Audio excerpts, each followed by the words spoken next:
Hello, I'm Emma-Louise Coffey and you're welcome to The Dairy Edge, the Teagasc Dairy podcast. We're bringing you the latest information, insights and opinion to improve dairy farm performance. On this week's episode, specialist Dan Clavin gives a picture of organic dairy production systems and why more farmers may be incentivised to go organic in the future. Well, it's a small but growing sector. The Department of Agriculture tell us that there's 62 organic farmers in the country. And that's quite small when you consider there's 1,800 organic farmers in total in the country. The majority of those farmers are cattle farmers and sheep farmers. So it's a small sector within a small sector. Organic land area is just 2% of the whole utilisable agriculture area in Ireland. But, having said that, there's organic farmers and organic dairy farmers, the length and breadth of the country. And the organic dairy farmers, they're viable operations, they're financially viable, just like their conventional counterparts. And they're mainly located in Munster. The majority would be in Cork, Tipperary and Limerick. But what we find in Teagasc is that of late, the big increase has been in the Midland counties and some of the Western counties. So yeah, that's the size of it. There's also a big range of herd sizes. Like I know one farmer in Clare supplies organic milk from a 20 cow herd. And then I know of organic farmers who have 200 cows plus on their farms. I know one farmer in Galway who's over 200 cows, another farmer in Cork was over 200 cows.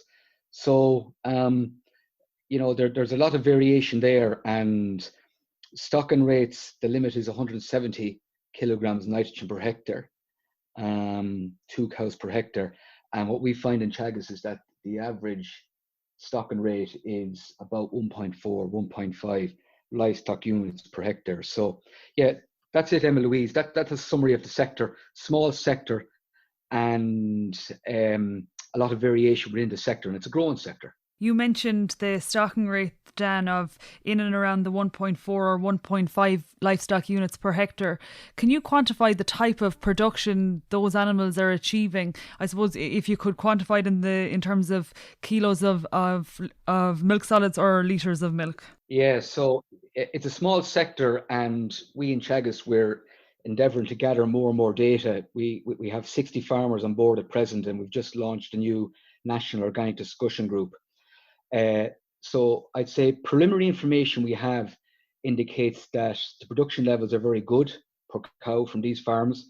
Typically there will be Frisian cross cows in the farms. The aim really is to produce milk rather than solids, because the main market for the organic milk is for liquid milk rather than butter. Those type of farms would be producing 5,000 to 6,000 litres per cow. And I know one farmer who's producing 8,000 litres plus per cow. He's got Holsteins in his herd, so your production level per cow is very good. And I suppose the other feature of the sector is that the majority of suppliers are producing winter milk, and the main reason for that is because the main demand for organic milk is for liquid milk. Which is needed all year round. So there's contracts available there from a number of the co-ops to supply that milk during the winter time. And again, I would say per cow, they're right up there with conventional in terms of productivity. Per hectare, the output isn't as high because the stocking rate is lower. And I would say in the future, probably the opportunity, medium short term, is for more winter production. But I'd say potentially with the increase in world demand for organic milk, and especially infant formula milk, there may be potential there for spring milk producers to enter the organic sector and produce spring milk to supply organic infant formula in the future. But we'll have to wait and see. And let's delve a little bit further into that, Dan. You mentioned the market for organic milk at the moment. You're looking at it's a liquid milk, so there's, I suppose, a demand for it right across the 12 months of the year. Looking at the markets, is it, I suppose, a domestic market, or are you seeing organic products exported internationally? And also, I suppose, if you could give us an idea of the product profile that that's used from organic milk. People will be more and more aware over is like, for instance, you walk in any supermarket now, they'll see organic milk on the shelves and yogurt on the shelves. And yeah, absolutely. The majority of milk that's supplied is for the domestic market. There's 5 companies that buy the organic milk. You have Glenisc, Orivo, Arabon, you have the Little Milk Company, which is a group of 12 organic farmers that have gathered together to produce cheese, which is for export. And you also have the Village Dairy. They're mainly buying in milk. What I mean to say is they're buying in the majority of the milk in the country. There's contracts available from some of those companies to supply milk, but the contract is dependent on the farmer to supply a fair majority of the milk during the winter period. And the reason for that is because the main market at present, the main market which is domestic, is for yogurts and for fresh milk. So I know Glenisc there, for instance, they find a big spike in demand for their yogurts when the children go back to school in September. So they look for milk from September right throughout the winter period to March, April time. So that's where the main market is, and there's price premiums available to farmers to supply milk during that period as well, during that winter period. And looking to that, you mentioned the milk price and the premium milk price that organic dairy farmers receive. And again, you also mentioned that, this system is financially viable. So like, looking to the viability, is this one of the reasons why I suppose these producers are going into organics from a viability perspective? And also, could you give us an idea of the milk price received for organic milk? Yeah, well, in terms of the milk price, the main premium there is during the winter months. So there's a number of those companies that are paying between 50 cents and 60 cents a litre to supply milk during the winter period, during that 5-6 month period during the winter time. And in fairness, that is needed because the price of organic concentrate feed is double the price of conventional. So, it's important that any farmer considering organic farming gets in contact with one of those processors and ensures that he or she has a market secured for their milk. During the summer period then, we in Teagasc have found that the milk price has varied between 30 and 44 cents per litre during the summer months. So, like, in terms of profitability, I suppose you can look at it from 2 ways. Profit monitor analysis of our organic dairy farmers show us that profit per cow is very good. It's within the top 5 or 10% of e-profit monitors in the country. But then when you look at it from a stocking rate point of view, with the lower stocking rate, profit per hectare is average compared to conventional dairy farms. So I suppose, like every farmer looking at it, I would say, from the lifestyle point of view, if land is available, organics could be a very good option, to have less cows and still make a good income from the farm. Like, for instance, I know one dairy farmer who's a neighbour of mine in County Offaly is milking 120 cows organically, and he believes that if he was to make the same amount of money conventionally, he would need 200 cows. And one of the main reasons for that is because he has a contract with Glenisc, whereby he gets a premium price for his winter milk. So I think other factors there, I think legislation there, it may in the future prove more difficult for some farmers maybe to comply with nitrates regulations. Some of those farmers may look to destock, and organics could be an option for them as well. I think we're getting calls from farmers maybe who are looking at once a day milking as well. And, if a price could be achieved from an organic co-op, a premium price, once a day milking could be, a good viable option along with the organic market price for those farmers in the future as well. And I think there's an opportunity maybe for organic farmers possibly, to sell directly as well, because like the organic brand is very well recognized. People believe in it. It's a badge that has the backing of EU legislation.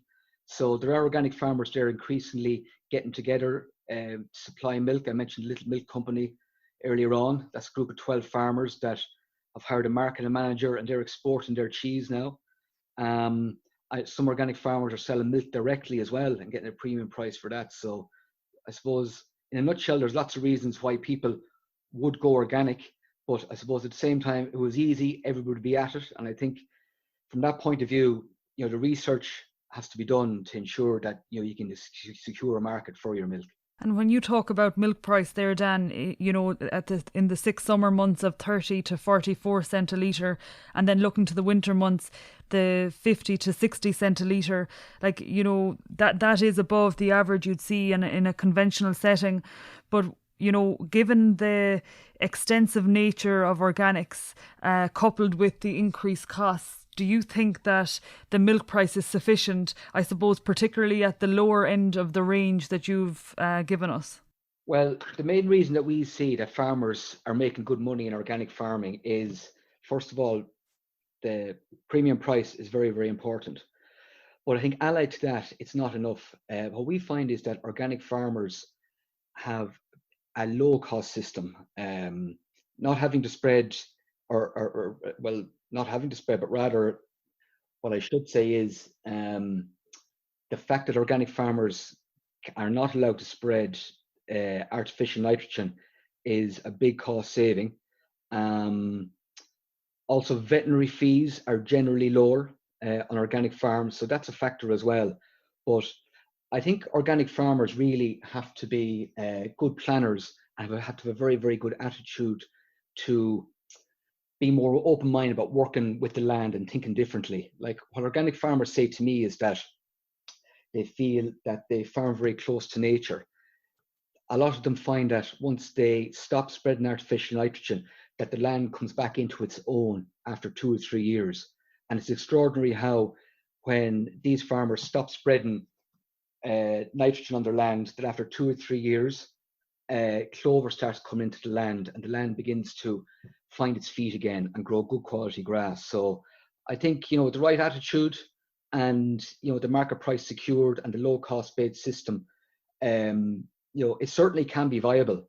And the people who are looking at organics more and more for the last 3 or 4 years are the people looking at it from the financial point of view, perhaps more than people maybe 10 or 15 years ago who were looking at it from a lifestyle choice point of view.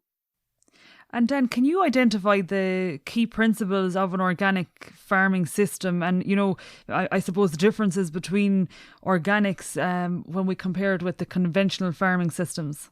Yeah, well, I suppose just to give you a bit of a history of the organic movement, like back in the 1940s, it started off as a reaction to the use of non-organic inputs like synthetic fertilizers and pesticides. And in the decades since then, really agriculture has grown in tandem with being reliant or part or full reliant on these synthetic chemical inputs.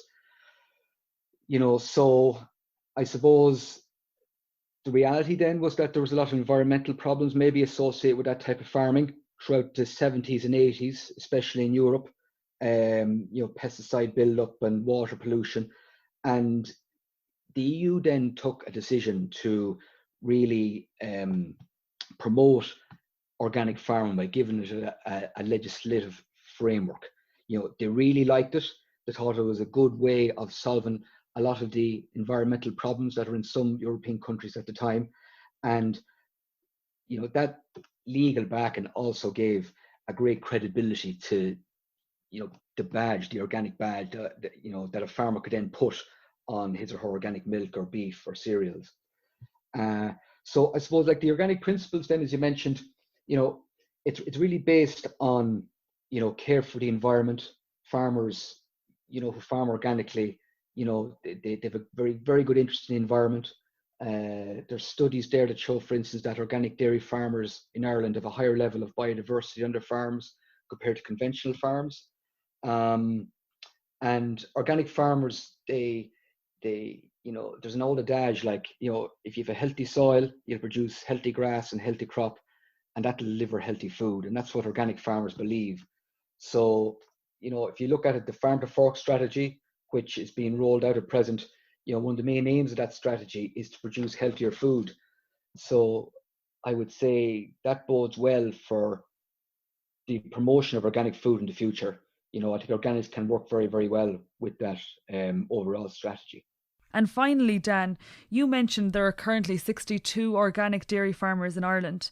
And there are a lot of things, I suppose, happening in the background in terms of consumer awareness of where their products are coming from and a greater demand for organics, the potential for an infant formula market, and also initiatives such as Farm to Fork, where, there'll be a greater emphasis on, that healthier food and, I suppose, more extensive farming.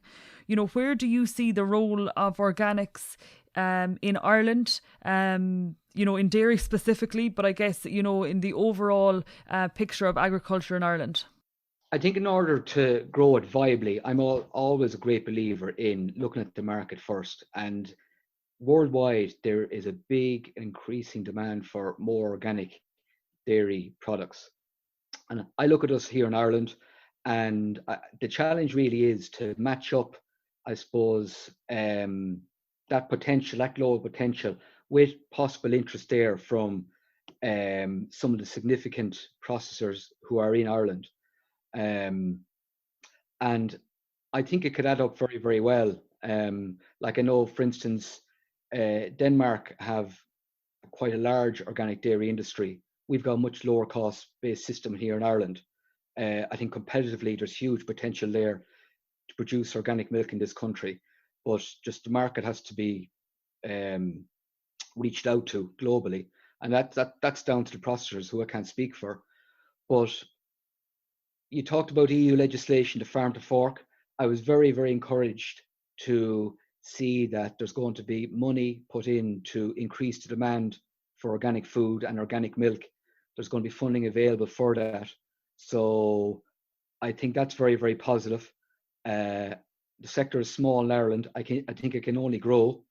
And, I would say organic milk price in the past hasn't been as volatile as conventional milk price. So that's another reason maybe, to give confidence to farmers in the future to go and take the jump or